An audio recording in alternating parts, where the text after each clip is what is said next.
সালুঙ্খে sir, সালুঙ্খে sir, আরাম কক্ষে বসে আছেন নাকি স্যার? আরে আমাকে এখানে ডেকে নিজেই উধাও। এক্ষুনি ফোন করছি।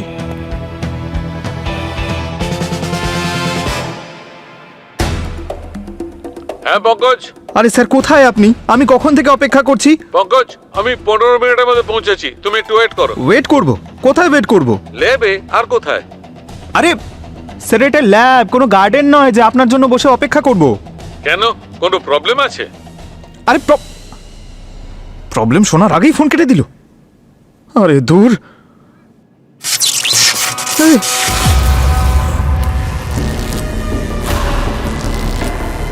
এসব কি হচ্ছে?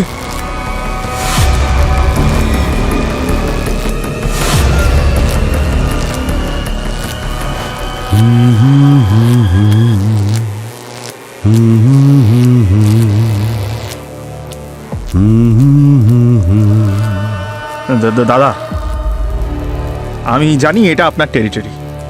আমি এখানে শুধু কিছুক্ষণের জন্য এসেছি, আমার কাজটা করেই চলে যাব। আপনি স্ট্রেস নেবেন না আর আমাকেও দেবেন না, ঠিক আছে?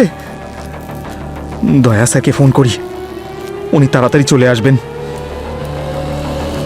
আরে দূর বাবা, ওনাকেও ফোনে পাচ্ছি না। আমার তো এসব দেখে ঘাম হচ্ছে। আমারটা ইউজ করে না।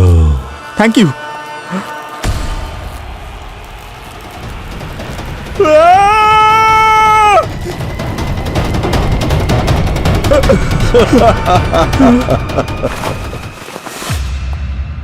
রুমাল দিয়ে কাজ হবে না পঙ্কজ, তোমার জন্য টাওয়েল নিয়ে আসছি। তুমি তো ভয়ে একেবারে ঘেমে স্নান হয়ে গেছো। Happy birthday to you. Happy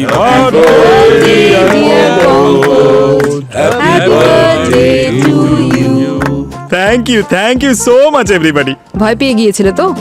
ভয় পেয়েছিলাম আমি? আরে দূর পুরবি, আমি তো ভয় পাওয়ার অ্যাক্টিং করছিলাম, না হলে অভিজিৎ স্যার মুখ ঢাকা দিয়েছিলেন, দম বন্ধ হয়ে যেত না। আচ্ছা, অভিজিৎ স্যারের দম বন্ধ হচ্ছিল নাকি তোমার দম বন্ধ হচ্ছিল? আরে না না, এটা তো একটা এন্টারটেনমেন্ট। তবে স্যার, আমি সেই লোকটার নাম চাই যে আমার সঙ্গে এই মজাটা করেছে। আমি তার সঙ্গে প্রাইভেটে একটা মিটিং চাই। স্যার, এই আপনার সঙ্গে কিছু কথা বলতে চাইছি। বলো পঙ্কজ।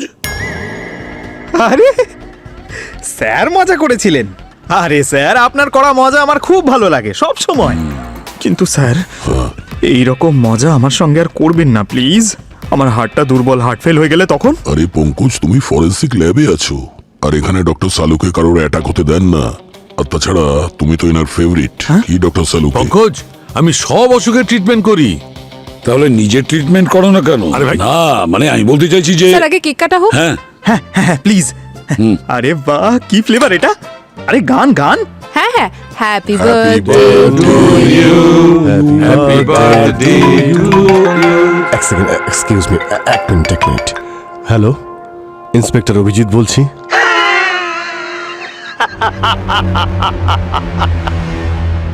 অনেক দিন ধরে শুনি না এই ভয়েসটা। ভয়েসটা যখন এতই পছন্দ হয়েছে তো অ্যাড্রেসটা বলে দে, পার্সোনালি গিয়ে শুনিয়ে দিচ্ছি। হ্যাঁ হ্যাঁ, পার্সোনালি তো দেখা করবই। আপাতত নিজের বন্ধু ধনরাজকে পারলে বাঁচাও। এই, এসব কি বাজে বকছিস তুই? যদি ধনরাজের কিছু হয় না, তাহলে পৃথিবীর যে কোনো জায়গা থেকে খুঁজে আমি তোকে মারবো, বুঝতে পারছিস? হ্যালো হ্যালো, কি হচ্ছে অভিজিৎ? ধনরাজ আমার কলেজের ফ্রেন্ড, ওকে কেউ মারতে চাইছে, আমাকে যেতে হবে। আরে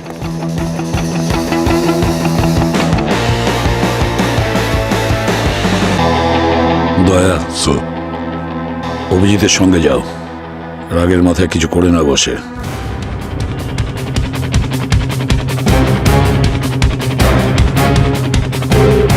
ওটা তোল ভাই ধনরাজ।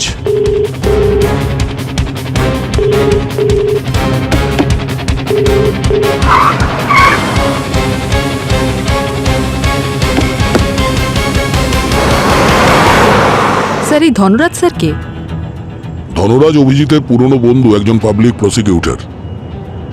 যখন কোনো লয়ার বড় বড় গ্যাংস্টার আর ডনেদের বিরুদ্ধে কেস লড়তে বারণ করে দেয় কিংবা ভয় পেয়ে যায়, তখন ধনরাজ ওই কেসগুলো লড়ে। হয়তো ওদের মধ্যেই কেউ ওকে প্রাণে মেরে ফেলার হুমকি দিয়েছে। হতে পারে Pankaj. I hope he is okay sir. এখন এটা তোর বাড়িতে যাওয়ার পরেই জানতে পারবো।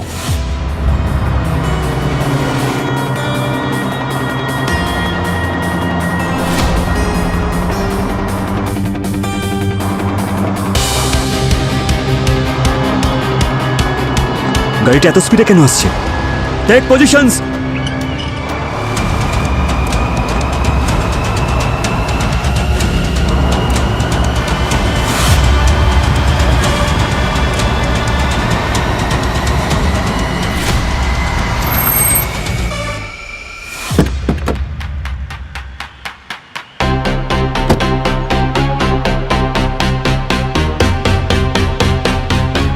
আপনি কে? ভেতরে যেতে পারবেন না। ধনরাজের সঙ্গে দেখা করতে চাই। আমি সিআইডি ইন্সপেক্টর অভিজিৎ। কিন্তু বিনা পারমিশনে আপনি ভেতরে যেতে পারবেন না। মাথা কি খারাপ হয়ে গেছে নাকি? পুলিশের লোককে ডিউটি করা থেকে বাধা দিচ্ছ? এসব কি হচ্ছে এখানে? স্যার, উনি জোর করে ভেতরে ঢোকার চেষ্টা করছেন। আরে অভিজিৎ স্যার, আপনি এখানে? ধনরাজের সঙ্গে দেখা করতে চাই। আর তোমার এই কমান্ডোরা? স্যার, ধনরাজ স্যারের সঙ্গে মিট করার জন্য কিছু প্রোটোকলস আছে, আর এরা সবাই সেই প্রসিজিওরটাকেই ফলো আরে করছে। কিন্তু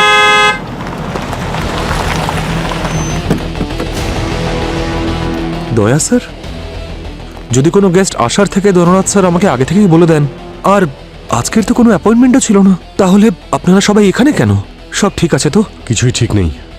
আমাদের কাছে ইনফরমেশন আছে ধনরাজকে কেউ মারতে চাইছে। স্যার, আমরা সবাই হাইলি ট্রেন্ড কমান্ডোজ, আর আমাদের এখানে ধনরাজ স্যারের সিকিউরিটির জন্য অ্যাপয়েন্ট করা হয়েছে। হি সেফ তো স্যার। যখন সেফ আছে আমার ফোনটা কেন তুলছে না? কখন থেকে ট্রাই করছি আমি। স্যার, উনি নিজের অফিসে কোনো একটা ইম্পর্টেন্ট কেসে কাজ করছেন, সেই জন্য হয়তো তুলছেন না। উনি এরকম করে থাকেন, don't worry sir, he is fine. না, আমি নিজের চোখে দেখবো যে ও ঠিক আছে নাকি নেই। তুমি ওর কাছে আমাকে এখনই নিয়ে চলো। Okay sir.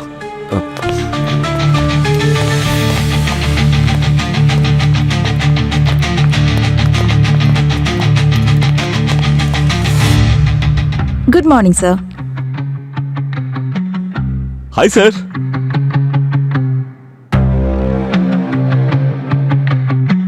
Good morning sir. Hello sir. Good morning sir.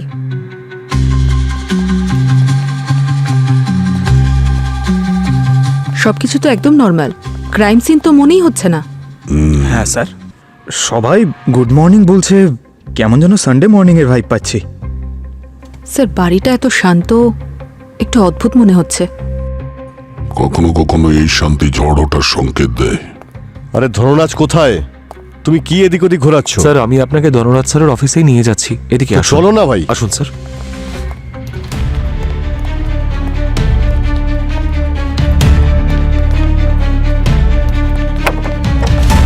আসুন স্যার।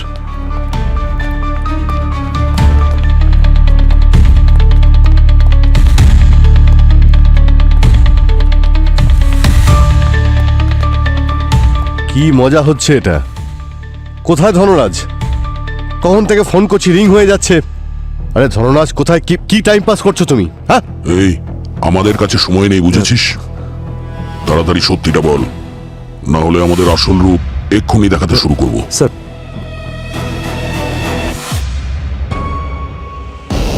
স্যার, এটা একটা সিক্রেট ডোর। ধনরাজ স্যারের আসল অফিস এর মধ্যে, আর এই রুমের দেওয়ালটা এতটাই মোটা যে না কোনো আওয়াজ ভেতরে ঢুকবে, না কোনো আওয়াজ বাইরে যাবে। সেই জন্য ফোনের রিং হওয়ার আওয়াজটা শুনতে পাচ্ছিলেন না। খোলো এটা কেউ। এই দরজাটা ধনরাজ স্যার ছাড়া কেউ খুলতে পারবে না স্যার। এই দরজাটা খোলার জন্য ধনরাজ স্যারের ফেস আইডি লাগবে। তাহলে কি করব আমি? বাইরে দাঁড়িয়ে থাকবো? এখানে দাঁড়িয়ে দাঁড়িয়ে অপেক্ষা করব? আর এই দরজাটা খোলার অন্য কোনো প্রসেস তো আছে নাকি? স্যার, অন্য কোনো প্রসেস নেই। দয়া, ভেঙে দাও দরজা। স্যার, দরজাটা এত সহজে ভাঙবে না, কারণ এটা 6 ইঞ্চের ঠিক স্টিল প্লেট দিয়ে বানানো। ধনরাজ এরকম দরজা কেন লাগিয়েছে? কারণ উনি নিজের সিকিউরিটি নিয়ে খুব পার্টিকুলার ছিলেন। কিন্তু আপনারাও তো আছেন এখানে ওর সিকিউরিটির জন্য। স্যার, উনি আমাদের ওপর সম্পূর্ণভাবে ডিপেন্ডেন্ট থাকতে চাননি, সেই জন্য এই সেফ রুমটা বানিয়েছিলেন। আর এর থেকে বেশি সেফ ওনার কাছে পৃথিবীতে আর কিছুই নেই। তাই আপনি টেনশন করবেন না স্যার। ওই ক্রিমিনালের হাসি এখনো আমার কানে বাজছে। ওর হাসিতে কনফিডেন্স ছিল দয়া। যতক্ষণ না আমি দেখব যে ধনরাজ পুরোপুরি সুস্থ আছে, আমি এখান থেকে কিছুতেই যাব না। অভিজিৎ, আমি একজন টেক এক্সপার্টকে জানি। ওকে এখনই ডাকো দয়া।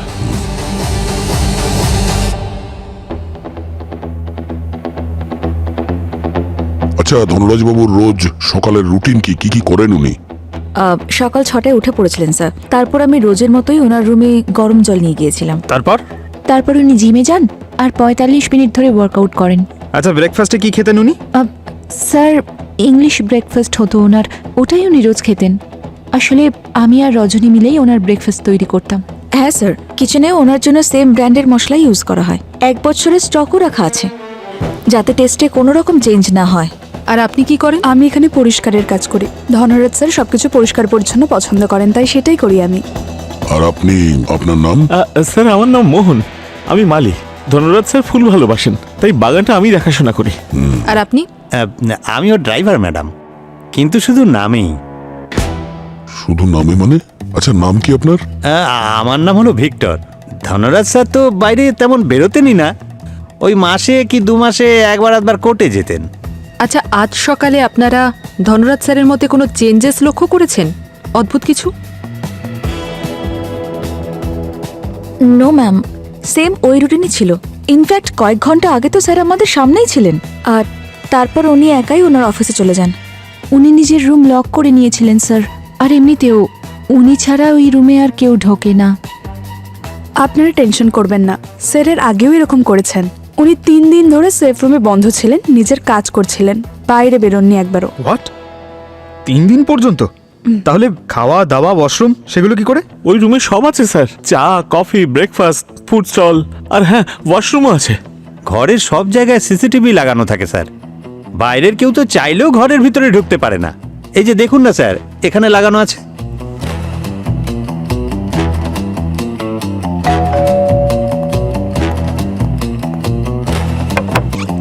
এসবই নয়। আরে দয়া স্যার, এসব কি হচ্ছে? আর্ম গার্ডস, আপনারা সব ঠিক আছে তো? কোনো যুদ্ধ শুরু হয়েছে নাকি? বিনয়, এটা মজা করার সময় নয়। তোমার সাহায্য চাই। ভেতরে একটা সেফ রুম আছে, ওটা খুলতে হবে।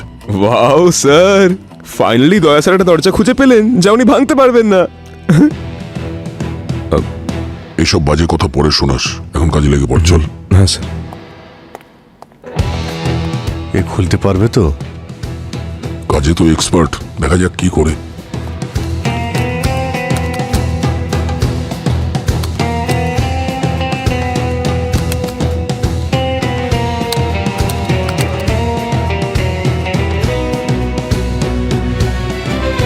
স্যার খুলে গেছে।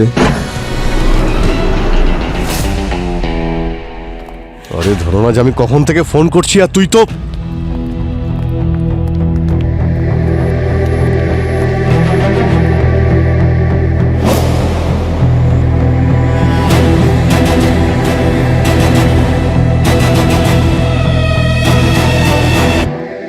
এই জন্যই আমি তোমাদের বলছিলাম।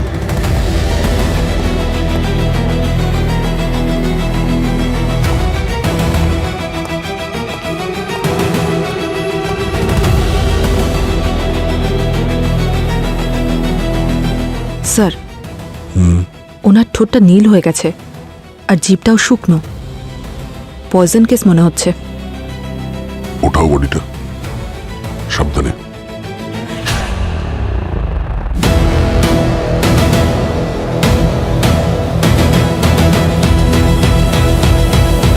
স্যার, কোথাও কোনো স্যাঙ্গুলেশন বা ইনজেকশনের মার্ক নেই। মনে হচ্ছে খাবারের সঙ্গে বিষটা মিশিয়ে দেওয়া হয়েছে। না পঙ্কজ, এটা মনে হচ্ছে বিষ নয়। এই দেখো, চোখে লাল দাগ আছে। ডিপ্রাইভেশন অফ অক্সিজেনের কারণে এরকম হয়। হতে পারে অক্সিজেন কম থাকার কারণে ইনি মারা গেছেন। এটা কি? হ্যাঁ, এই তোমার সেফ রুম। সিসিটিভি ক্যামেরা কোথায়? এই রুমের বাইরে তো লাগিয়ে রেখেছো, এখানে কেন নেই? স্যার প্রাইভেসির কারণে ধনরাজ স্যার এখানে কোনোদিন সিসিটিভি ক্যামেরা লাগাননি, আর ওনাকে বাদে এখানে আর কারোর আসা যাওয়া ছিল না স্যার। কেউ আসতো না, তাহলে এখানে কেউ কি করে এলো? কি করে এখান থেকে মার্ডার করে চলে গেল? তুমি কি করছিলে? হ্যাঁ, এই তোমার সিকিউরিটি? স্যার আমার মনে হয় একটা মার্ডার কেস নয়, এটা ন্যাচারাল ডেথ কেস স্যার। এটা ন্যাচারাল ডেথ নয়, এটা মার্ডার। না হলে ওই লোকটার ফোন আসতো না আমার কাছে। কিন্তু যে এটা করেছে তাকে কিন্তু আমি ছাড়বো না, আর যারা এর মধ্যে ইনভলভ আছে তারাও মরবে।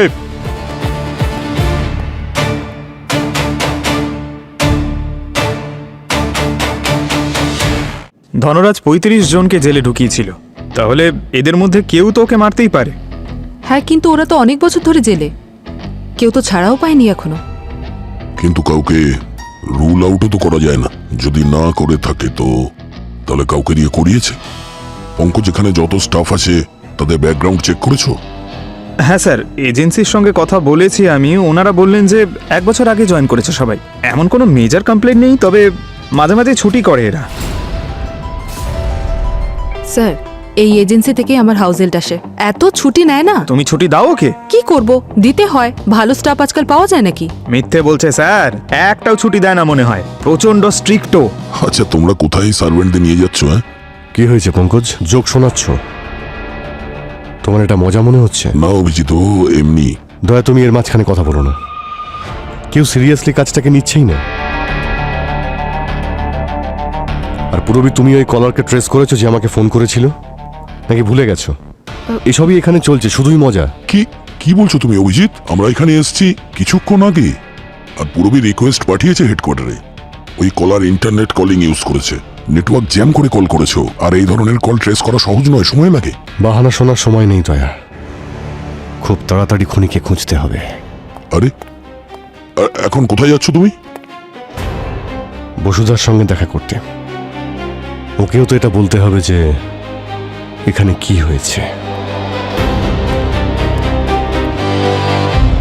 আচ্ছা পঙ্কজ, পুরবি, তোমরা অভিজিতের কথায় ভুল বুঝো না, বুঝেছো? ওর খুব কাছের বন্ধু তো, তাই ইমোশনালি ডাউন আছে, তাই হয়তো রেগে কিছু বলে দিয়েছে। আরে না স্যার, এসব তো চলতেই থাকে, আমি তো শুনতেই থাকি।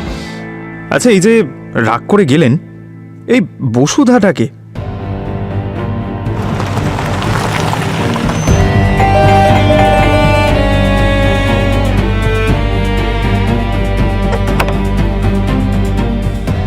অভিজিৎ, তুমি এত বছর পরে কেমন আছো তুমি? এসো, ভেতরে এসো, এসো এসো।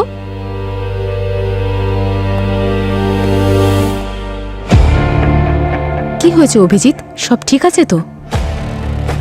বসুধা, বলো না কি হয়েছে, তুমি আমাকে ভয় দেখাচ্ছ।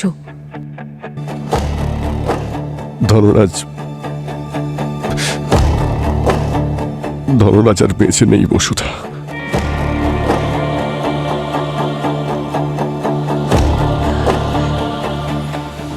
তুমি চা খাবে না কফি? হয়ে আমি আমার জন্য বানাতে যাচ্ছিলাম, তাই ভাবলাম তোমাকে জিজ্ঞেস করি। বসুধা, আমি তোমাকে ধনরাজের মৃত্যুর খবর শোনালাম, আর তুমি চা কফির কথা জিজ্ঞেস করছো? অভিজিৎ, ধনরাজ তো আমার কাছে অনেক বছর আগেই মারা গেছে।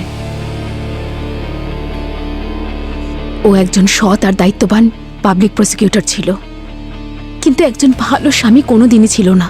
ও আমাকে কোনোদিনই প্রায়োরিটি দেয়নি, সব সময় আমার আগে ওর কাজটাই ইম্পর্টেন্ট ছিল। আর এখন যখন ও নেই, আমি হয়তো ফ্রিতে আমার জীবনটা কাটাতে পারবো। ও যখন বেঁচে থাকতে এত প্রবলেম ছিল, তাহলে আলাদা থাকতে পারতে, ডিভোর্স নিয়ে নিতে। হ্যাঁ, আলাদাই তো ছিলাম আমি। গত 6 বছর ধরে আমি ধনরাজের থেকে দূরেই ছিলাম, আর এই 6 বছরে জানি না কতবার ওকে আমি ডিভোর্সের ফাইল পাঠিয়েছি। না তো ও ডিভোর্স পেপারে সাইন করছিল, আর না আমাকে ছাড়ছিল। অবাক লাগছে, একজন বন্ধু হয়ে সবকিছু জেনে তুমি আমাকে এসব জিজ্ঞেস করছো যে আমি ডিভোর্স কেন দিইনি। অভিজিৎ, এমন কোনো কথা নেই যে একজন ভালো বন্ধু একজন ভালো স্বামীও হতে পারে। আমি সরি যদি আমি একটু রুট সাউন্ড করে থাকি। তাহলে আমি টায়ার্ড হয়ে গেছি অভিজিৎ, টায়ার্ড হয়ে গেছিলাম এই 20 বছরের ম্যারেজ লাইফ নিয়ে। কত কিছু করবো ভেবেছিলাম আমি কলেজের পরে, আর কি করছিলাম আমি? হ্যাঁ, কিচ্ছু না, সবকিছু ছেড়ে দিয়েছিলাম আমি ওই ধনরাজের জন্য। আর পরিবর্তে কি পেলাম আমি? একাকিত্ব, হতাশা, ব্যাস। I am sorry Basudha,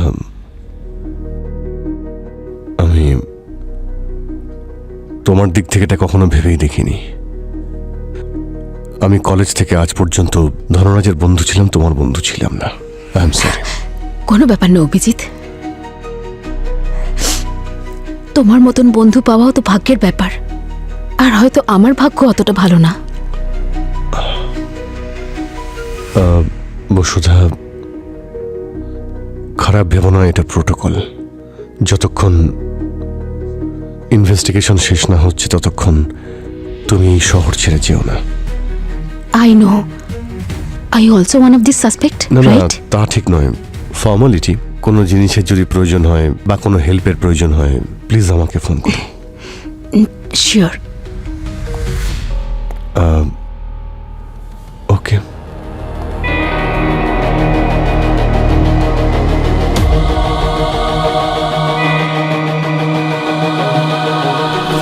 sir, ধনরাজকে যদি কেউ মারার চেষ্টা করতো তাহলে তো জিনিসপত্র ছড়িয়ে থাকতো, কোনো স্ট্রাগলের চিহ্ন থাকতো, কিছু তো একটা হতো। তবে সব জিনিসপত্রই তো ঠিকঠাক রয়েছে।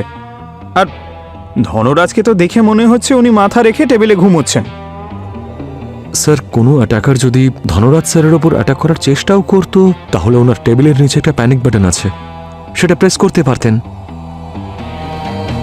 আপনি দেখতে পারেন স্যার। প্যানিক বাটন এদিকে আসুন স্যার। কোথায়? এই দেখুন স্যার।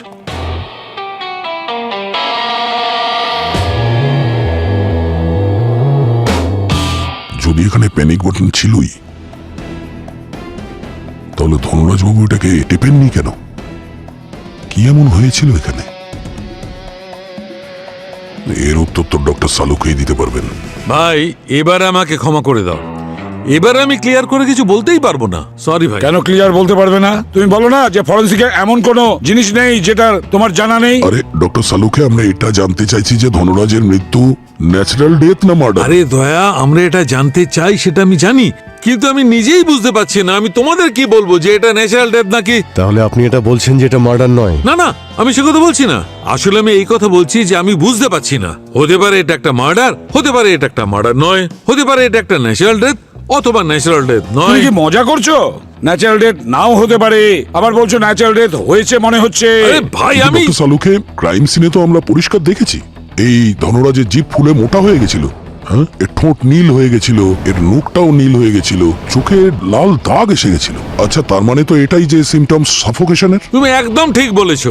আসলে পোস্টমর্টম রিপোর্টে তাই বলছে যে এর মৃত্যু সাফোকেশনের কারণে হয়েছে, নিঃশ্বাস বন্ধ হয়ে। আরে এটা খুবই সিম্পল, ওকে সাফোকেট করে মারা হয়েছে। তাহলে কেন তো ঘুরিয়ে ফিরিয়ে বলছেন? আরে না ভাই, আমি ঘুরি ফিরে বলছি না। দেখো, আমি বুঝে বলছি। যদি কেউ একে শ্বাসরোধ করে তবে কেউ দড়ি দিয়ে অবশ্যই টান দিয়েছে, তবে সেক্ষেত্রে দড়ির চিহ্ন থাকা উচিত। আর যদি হাত দিয়ে মুখ চেপে ধরে তাহলে হাতের চিহ্ন থাকবে, কিন্তু এখানে তো সেরকম কিছুই নেই, একদম ক্লিন আছে। স্যার, তবে তো এটাও হতে পারে যে নাকে হয়তো রুমাল চাপা বা হাত চাপা দিয়ে রেখেছে যাতে কোনো চিহ্ন না পড়ে। না না পঙ্কজ, সেটা হতে পারে না। দেখো, যদি রুমাল বা কাপড় দিয়ে মুখটা চেপেও ধরা হয় এইভাবে, তাহলে তার ছিদ্রতে নাকের ভেতরে কাপড়ের ছোট ছোট ফাইবার তো অবশ্যই পাওয়া যেত। এই প্রেসারের কোনো তো চিহ্ন থাকা উচিত ছিল, কিন্তু এসব কিচ্ছু নেই। দেখে তো এমন মনে হচ্ছে যে হঠাৎ করে শ্বাস নেওয়া বন্ধ করেছে আর মারা গেছে। অভিজিৎ, যে ধনরাজকে মেরেছে না, সে কোনো প্রমাণ রেখে যায়নি। আর পৃথিবীতে এমন কোনো খুন হয়নি যেখানে কেউ প্রমাণ রেখে যায় না। প্রমাণ পাওয়া যাবে। স্যার, বীরের কথা অনুযায়ী ধনরাজ স্যার ওনার সেফ রুমে সিসিটিভি লাগায়নি প্রাইভেসির জন্য, কিন্তু সেফ রুমের বাইরে একটা সিসিটিভি ছিল যেখানে পরিষ্কার দেখা যাচ্ছে ধনরাজ স্যার 10:22 সেফ রুমে ঢুকেছিল একাই। এই বাড়িতে যারা কাজ করতো তারা সবাই কোথায় গেল? ওদের কোনো ফুটেজ আছে? হ্যাঁ স্যার, এই যে। এই বীর আর সিকিউরিটি গার্ডস তো বাড়ির বাইরেই ছিল স্যার, আর কাজের লোকেরা বাড়ির ভেতরে কাজ করছিল যখন সিআইডি ওখানে ক্রাইম সিনে পৌঁছেছে। তাহলে এই কাজটা করলো কে? পঙ্কজ, ওই বসুধার ব্যাপারে কিছু জানতে পেরেছো? কোথায় ছিল যখন ধনরাজের খুন হয়েছিল? স্যার, আমি পঙ্কজকে বলেছি যে বসুধাকে সন্দেহের তালিকা থেকে বাদ দিতে। কিন্তু অভিজিৎ, তুমি নিজেই বলেছিলে যে বসুধার কোনো শকই লাগেনি যখন এই খবরটা শুনলো যে ধনরাজ মারা গেছে। তাহলে ও তো প্রাইম সাসপেক্ট। হ্যাঁ, কিন্তু ও ধনরাজের ওয়াইফ, আমার পুরনো বন্ধু, আমি জানি ও এরকম করতেই পারে না। অভিজিৎ, ধনরাজ মারা যাওয়ার পর ওর সমস্ত প্রপার্টি, টাকা পয়সা সব তো বসুধারই পাওয়ার কথা। তাহলে ও তো প্রাইম সাসপেক্ট হতেই পারে না। তুমি আমার জাজমেন্টে সন্দেহ করছো? আমি সিআইডি অফিসার অভিজিতের জাজমেন্টে কোনো সন্দেহ করছি না। হ্যাঁ, কিন্তু একজন কাছের বন্ধু যখন বলছে সন্দেহ তো হবেই। অভিজিৎ, দয়া যা বলছে একদম ঠিক বলছে। যতক্ষণ না কোনো প্রমাণ পাওয়া যাচ্ছে ততক্ষণ বসুধা সাসপেক্ট লিস্টেই থাকবে। ঠিক আছে, ওর সমস্ত ডিটেলস বের করো। যদিও কিছু পাবে না, শুধু টাইম ওয়েস্ট হবে। এখনো তো আমরা কিছুই জানতে পারলাম না যে সেফ রুমের ভিতরে ধনরাজ মারা গেল কি করে। এত সিকিউরিটির মধ্যে কেউ ওকে খুন করে কি করে চলে গেল?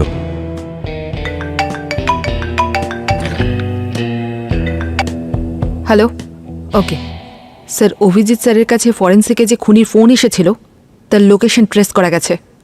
কোথা থেকে এসছে? স্যার, খুনি ইন্টারনেট কলিং ইউজ করেছিল। আলাদা আলাদা টাওয়ার থেকে সিগন্যাল বাউন্স হচ্ছিল, তাই আমরা সব লোকেশন গ্যাদার করেছি, স্টেপ বাই স্টেপ ডিকোড করেছি। তারপর অ্যাপ্রক্সিমেট লোকেশন পাওয়া গেছে। রবি কল কোথা থেকে এসেছিল? স্যার, সেন্ট্রাল জেল থেকে। সেন্ট্রাল জেল থেকে?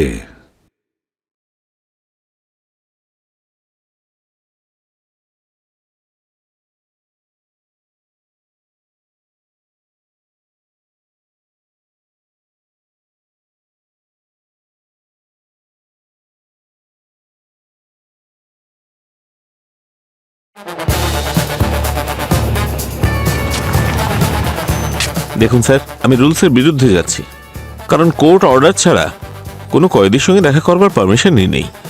কিন্তু ধনরাজ আমারও বন্ধু ছিল, সেই জন্যই অ্যালাউ করছি। থ্যাংক ইউ জেলার সাহেব। যতজন কয়েদি আছে যাদেরকে আমাদের ধনরাজবাবু অ্যারেস্ট করিয়েছিলেন, আমরা ওদের সবার সঙ্গে দেখা করব। ঠিক আছে, কিন্তু একটা কথা খেয়াল রাখবেন, কোনো কয়েদির উপরই প্লিজ ফোর্স করবেন না, কারণ ওরা যেটা বলবে সেটা কোর্টে কিন্তু মান্যতা পাবে না, কারণ এটা আনঅফিসিয়াল মিটিং। ঠিক ওকে? আছে। হ্যালো, হ্যাঁ, এক এক করে সবাইকে নিয়ে এসো।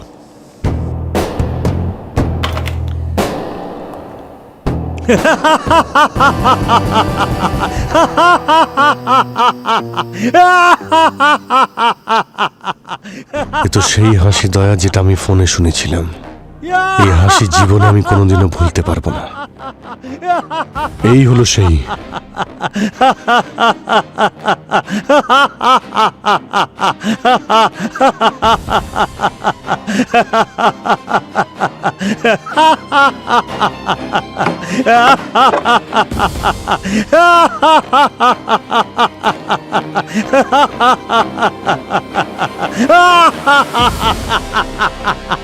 সেই হাসি, সেই হাসি। এই আমাকে ফোন করেছিল আর ফোনে হুমকি দিয়েছিল ধনরাজকে আমি মেরে ফেলবো। অভিজিৎ, কি করছো? সরি। হ্যাঁ, আমি ফোন করেছিলাম। যা করার করে নাও, করে নাও। প্রমাণ করতে পারবে গত 15 বছর ধরে আমি এই জেলে পড়ছি? জিজ্ঞেস করো কাউকে গিয়ে, যাও। জেলের ভেতরে বসে তুমি বাইরে কল কি করে করলে? হ্যাঁ, যে ফোন থেকে ফোন করেছিলাম সেটা এখন জেলের বাইরে আছে। হয়তো এতক্ষণে সেটা কোথাও লুকিয়েও ফেলা হয়েছে। প্রমাণ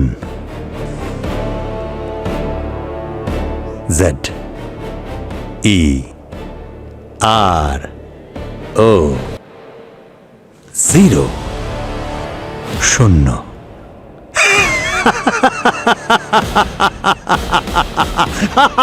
কেন করেছিস তুই এসব? 15 বছর আগে ধনরাজ আমায় ধরিয়ে দিয়েছিল। তবে আর 1 মাস বাদেই আমি জেল থেকে বেরিয়ে আসব। তাই আমি ভাবলাম আমার এই কামব্যাক না হয় একটা ধামাকা দিয়েই শুরু করে ফেলি। আমি কিভাবে জেলের মধ্যে থেকে আমার শত্রুদের শেষ করে দিচ্ছি। সিআইডি আমার টিকিও ছুতে পারবে না, কিচ্ছু করতে পারবে না আমার। আমি আবার ডন হব, বাদশাহ। পুরো শহর টের পাবে আমার ক্ষমতার কথা। আমার সমস্ত শত্রুতা আর সব পুরনো হিসাবের এক এক করে বদলা নেব আমি, এক এক করে। আর সেই লিস্টে তোমাদের সবারই নাম আছে। এই, মুখ সামলে কথা বল, বুঝলি? কি ভেবেছিলে 15 বছরে আমি কি ফুরিয়ে গেছি? আরে না না না না, কখনো না। এখনো আমার বাইরে অনেক সাগরেদ আছে।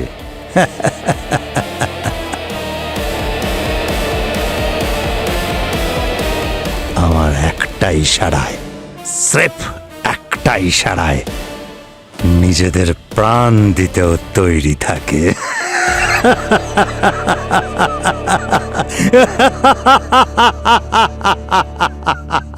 তুই কিন্তু ফেসে গেছিস, ফেসে গেছিস তুই। তুই জেনে হোক বা না জেনে খুব বড় একটা ভুল করে ফেলেছিস। ওই ফোন কল যেখানে তুই হাসছিলি, এবার ওটাই তোকে খুব কাঁদাবে। ওই ফোন কল তোকে আর তোর সঙ্গীদের বিপদের কারণ হয়ে দাঁড়াবে। নিয়ে যাও ওকে, যা। চল চল।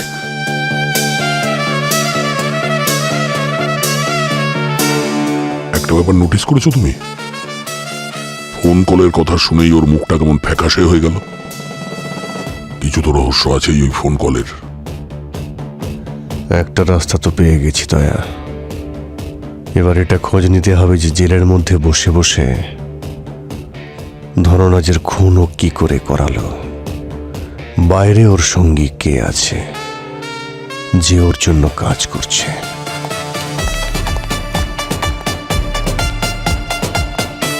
স্যার, হ্যাঁ, স্যার এটা কবিরার পুরো ডিটেলস। স্যার শোনা যায় যে 15 বছর আগে কবিরা দেশ ছেড়ে চলে যেতে চেয়েছিল, আর ধনরাজ স্যারকে ফোন করেছিল যে ওকে কোর্টে রিপ্রেজেন্ট করে ওর বেলের ব্যবস্থা করে। কিন্তু ধনরাজ ওর লোকেশন পুলিশকে দিয়ে দেয়, আর যখন পুলিশ ওখানে পৌঁছয় কবিরা ফায়ারিং করতে থাকে। ক্রস ফায়ারিংয়ে ভুল করে গুলিটা ওর বউয়ের লেগে যায়, তারপরে ওখানেই মারা যায়। তখন থেকে কবিরা মনে করে ওর বউয়ের মৃত্যুর জন্য ধনরাজই দায়ী, আর তখনও ভেবেও নেয় যে ও ধনরাজকে ছাড়বে না।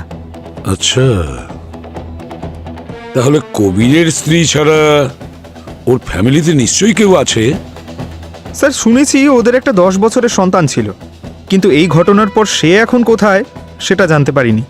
স্যার, যদি সত্যি ওর কোনো সন্তান থাকে তো আজ প্রায় ওর বয়স 25 বছর হয়ে গেছে। হতে পারে মায়ের মৃত্যুর প্রতিশোধ নেওয়ার জন্য ওকে মেরে দিয়েছে।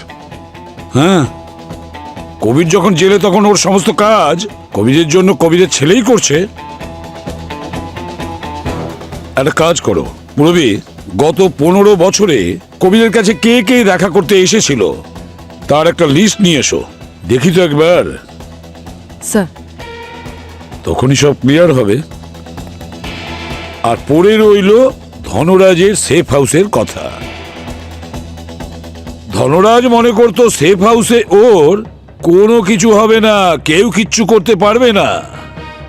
কিন্তু কেউ তো ছিল যে ধনরাজের ওই সেফ হাউসে ঢোকে আর ধনরাজকে মেরে চলে যায়। আরে স্যার, আপনারা সবাই এত চেষ্টা করছেন আমাদের স্যারের খুনিকে ধরার জন্য, তাই একটু জলখাবার নিয়ে আসলাম। আরে বাহ, হাউ সুইট! কেউ তো আমাদের বিষয় ভাবছে। Thank Thank you, you. sir. Thank you. আরে না না না না না না, উফ, উফ। গরম, গরম, খুব গরম। দিন দিন দিন, দিন, দিন, দিন। আরে আরে কি করে পড়লো? আচ্ছা বসুন এখানে বসুন, বসুন, এখানে এখানে এসে বসুন। First aid first aid, first aid কোথায়? এই তো, হ্যাঁ। নিয়ে এসো দয়া। আরে আরে, সাবধানে সাবধানে। সাবধানে সাবধানে, রিল্যাক্স, কিচ্ছু হবে না। খুব জ্বালা করছে। আরে স্যার, এক মিনিট এক মিনিট, প্রথমে দেখে নিন। এই ফার্স্ট এডের মধ্যে বেশিরভাগ ওষুধই এক্সপায়ার্ড থাকে। হ্যাঁ, এই স্টক একদম রিসেন্টলি আপডেট করা হয়েছে। 1 সপ্তাহ আগেই এটাকে চেঞ্জ করা হয়েছে। হ্যাঁ ভাই, হ্যাঁ, 1 মিনিট দেখি দেখি। আরে আপনারা সবাই তো খুশি সপ্তাহ হচ্ছেন কেন? 1 সপ্তাহ আগে স্টকগুলো আপডেট করা হয়েছে, তার মানে হলো যা কিছু হয়েছে এই আপডেটের স্টকের সঙ্গেই হয়েছে। কেউ এই স্টকগুলোর সঙ্গে কিছু মিশিয়েছে ধনরাজকে মারার জন্যে। এখানে যতগুলো সেফটি মেজার আছে, সব খাবার জিনিস আছে, সব চেক করো।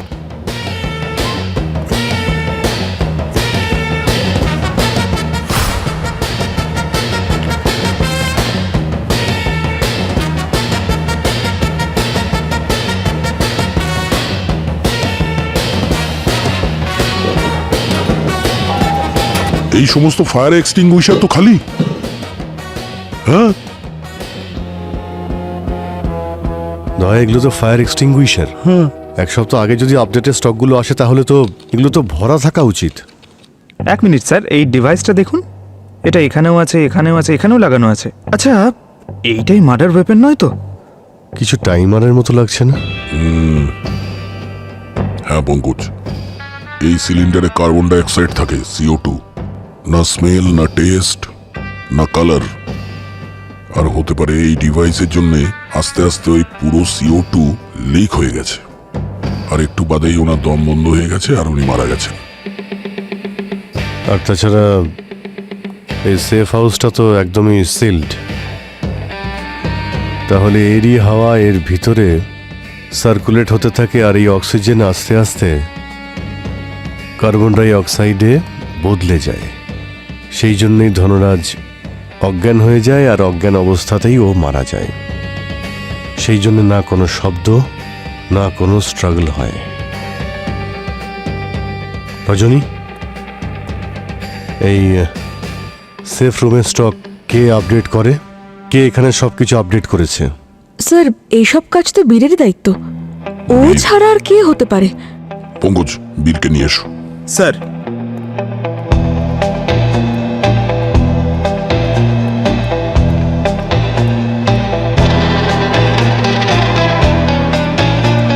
বীর কোথায়? মেজর বীর কোথায়? মেজর বীর, উনি তো সকাল থেকেই নেই।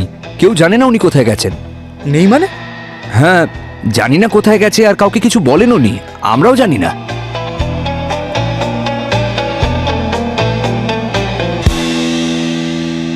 শুনুন ম্যাম, গত 15 বছরে ওর সঙ্গে দেখা করতে কেউ আসেনি, না ওর কোনো বন্ধু বা ফ্যামিলি মেম্বার। কেউ তো এসেছিল স্যার, না হলে জেলে বসে বসে এত বড় প্ল্যান করা ইম্পসিবল। কোনো ফ্যামিলি মেম্বার বা বন্ধু না হলেও কোনো লয়ার বা অন্য কেউ। না, লয়ার তো নয়, কিন্তু একটা মেডিকেল কলেজ অ্যাপ্রোচ করেছিল ফ্রি মেডিকেল ক্যাম্পের জন্য। Medical camp? হ্যাঁ। কবেকার কথা এটা? এটা প্রায় 3 মাস আগের কথা। ওরা সমস্ত স্টাফ আর কয়েদিদের ফ্রি মেডিকেল চেক আপ করতে চেয়েছিল, তাই পারমিশন দিয়েছিলাম। আপনি পারমিশন দিয়েছিলেন? হ্যাঁ। প্রপার ভেরিফিকেশন ছাড়াই? না ম্যাম, সমস্ত ডক্টররা ইউনিফর্মে ছিল, আর তাদের আই কার্ডও চেক করা হয়েছিল। সেই জন্য সন্দেহের কোনো কারণই হয়নি। তাহলে ওদের মধ্যে কেউ কি কবিরাকে চেক করেছিল? হ্যাঁ ম্যাম, একজন ডক্টর প্রায় আধ ঘন্টা ধরে কবিরাকে চেক করে। আধ ঘন্টা ধরে? কেমন দেখতে ওকে? রোগা পাতলা ছিল, লম্বাও ছিল, আর চওড়া ঘন গোঁফ ছিল। চওড়া ঘন গোঁফ? মেজর বীর? স্যার, বীরের লাস্ট লোকেশন ট্রেস হয়েছে। ও কোনো রেস্টুরেন্টে রয়েছে।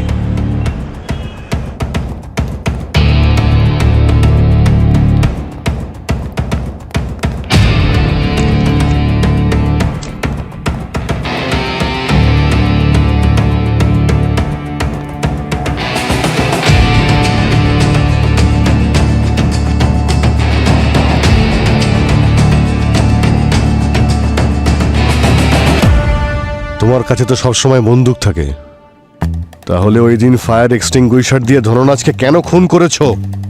না স্যার, ধনরাজ স্যারকে আমি খুন করিনি। আমি একজন সোলজার, ডিউটির জন্য নিজের জীবনও দিতে পারি আমি, আর ওনার জীবন বাঁচানোর প্রতিজ্ঞা করেছিলাম। তাহলে তুমি ঘটনার পরে উধাও হয়ে গেলে কেন? লুকোচ্ছ কেন? সিআইডি কে গুলি করবে তুমি? হ্যাঁ স্যার, আমার মনে হয়েছিল কোনো অ্যাটাকার, আর আমার টিম বলেছিল যে ধনরাজ স্যারকে ফায়ার এক্সটিংগুইশার দিয়ে মারা হয়েছে। সেই জন্য নিজের ইনভেস্টিগেশন শুরু করেছিলাম। ইনভেস্টিগেশন? কিসের ইনভেস্টিগেশন? স্যার, ধনরাজ স্যারের সেফ রুমের সাপ্লাই 6 মাসের আগে চেঞ্জ হওয়ার কথা নয়, কিন্তু কেউ আমার সিগনেচার ফর্জ করে নতুন সাপ্লাই আনিয়েছিল। আপনি চেক করতে পারেন। এই হচ্ছে আমার আসল সিগনেচার, আর এটা ফর্জড। চেক করলেই জানতে পারবেন। ঠিক আছে, এটা ফুল সিগনেচার, কিন্তু যখন সাপ্লাই আসে ধনরাজের বাড়িতে তখন তুমি জানতে পারো না? স্যার, আগের সপ্তাহে আমি ছুটি নিয়েছিলাম, তখনই হয়তো কেউ চেঞ্জগুলো করেছে, আর কমান্ডার্সরা এটা অ্যালাউ করেছিল কারণ পেপারের সিগনেচার আমার ছিল। কে বদলেছিল এটা? কোনো স্টাফ। তোমার কোনো কথাই আমরা বিশ্বাস করতে পারছি না, তাই যতক্ষণ না আমরা তোমার স্টেটমেন্টকে ক্রস চেক করতে পারছি ততক্ষণ তুমি আমাদের কাস্টোডিতে থাকবে। আমাদের এখন খোঁজ নিতে হবে যে ভিক্টর আর মোহনের মধ্যে কবিরের হয়ে কে কাজ করে, কে ওর ছেলে। Hello, what? Are you sure? Okay sir. Sir, কবিরা আর ওর বউয়ের হসপিটাল রেকর্ড। ওদের কোনো ছেলে ছিল না, ওদের একটা মেয়ে ছিল। হোয়াট? এই সব কিছু একটা মেয়ে করছে? পুরবী, এজেন্সি রেকর্ড থেকে খোঁজ নিয়ে দেখো এই টিনা, সুধা আর রজনীর মধ্যে ওই দিন কে ছুটি নিয়েছিল, যে ওই ফেক ডক্টর কবিরের সঙ্গে দেখা করতে জেলে গিয়েছিল। স্যার,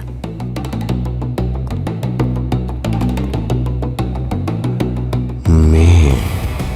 আরে কি হলো সুধা, তাড়াতাড়ি কর। আরে এসব কি হচ্ছে? এই ব্যাগ প্যাক করে কোথায় যাচ্ছেন আপনারা? স্যার, ওই এজেন্সি থেকে কল এসেছিল।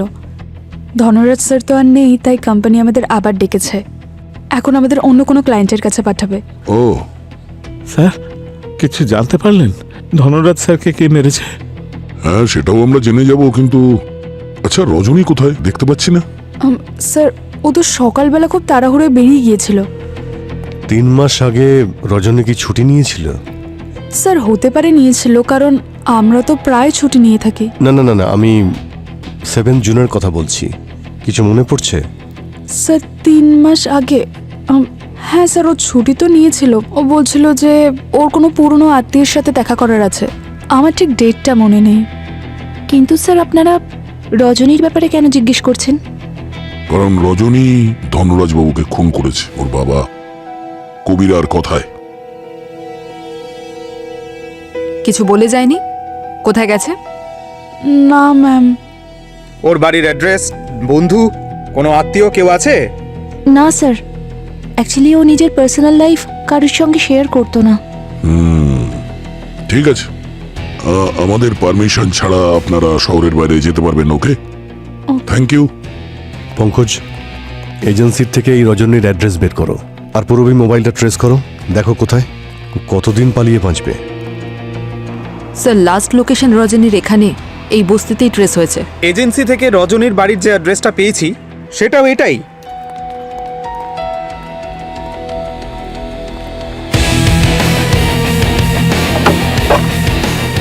এই কে এখানে? লাইট।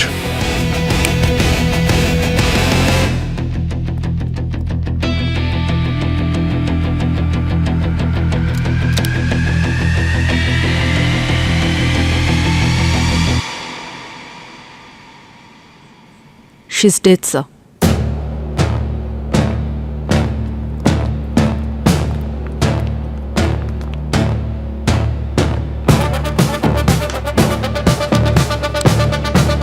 Sir, suicide note. কি?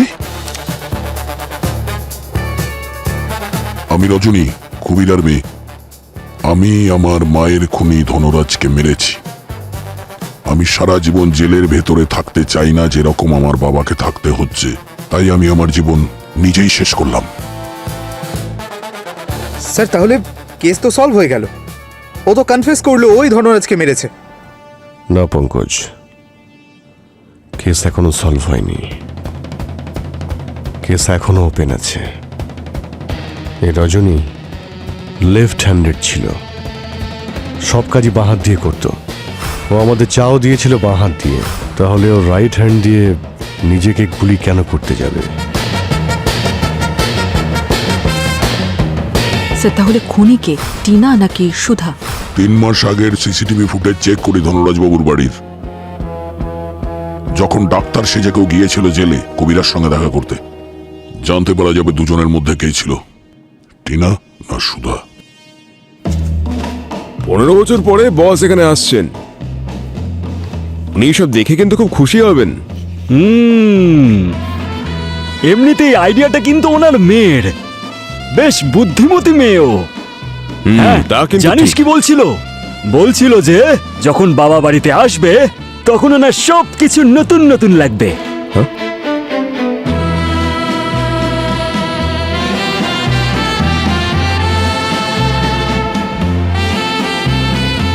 কে বে তোমরা? আরে ফার্নিচারের লোক আমরা। ম্যাডাম কোথায়? আচ্ছা, তাহলে এটা বলবে তো। কিন্তু কোট ফোট পরে এসেছো, তোমাদেরকে দেখে তো মনে হচ্ছে না তোমরা ফার্নিচারের লোক। আরে আমরা দামি ফার্নিচার বিক্রি করি। ওই যে ওখানে ফোনে কথা বলছে, যাও গিয়ে দেখা করো।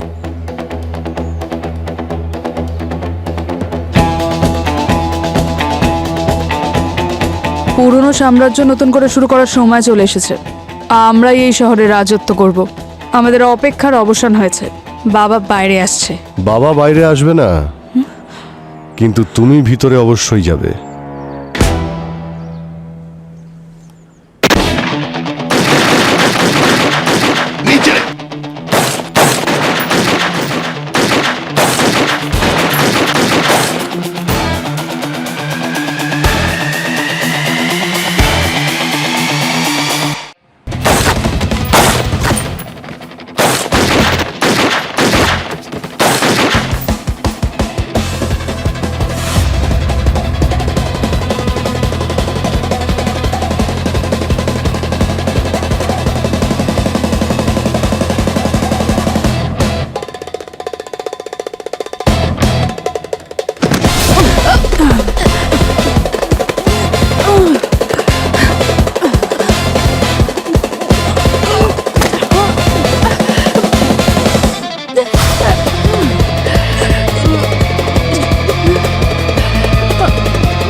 অনেক হয়েছে, তোমার খেলা এবার শেষ। আমি এখানে পরিষ্কারের কাজ করি।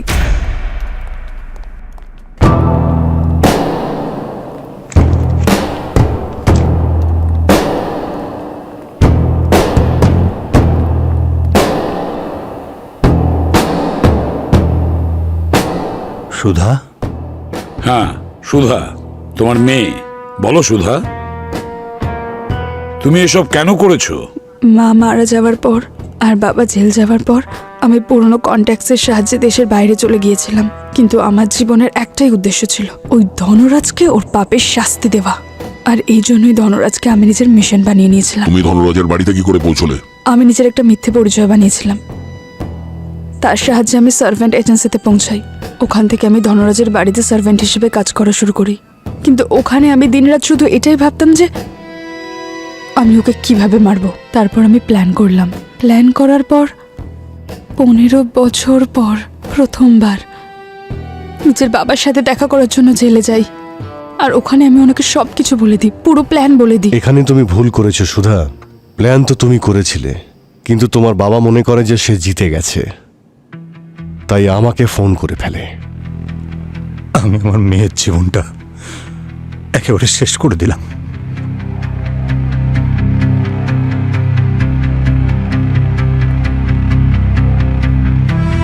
কবির, যখন মানুষ প্রতিশোধের আগুনে অন্ধ হয়ে যায়, তখন সে শুধুমাত্র নিজের শত্রুকেই ধ্বংস করে না, বরং নিজের পরিবারকে তিলে তিলে শেষ করে দেয়।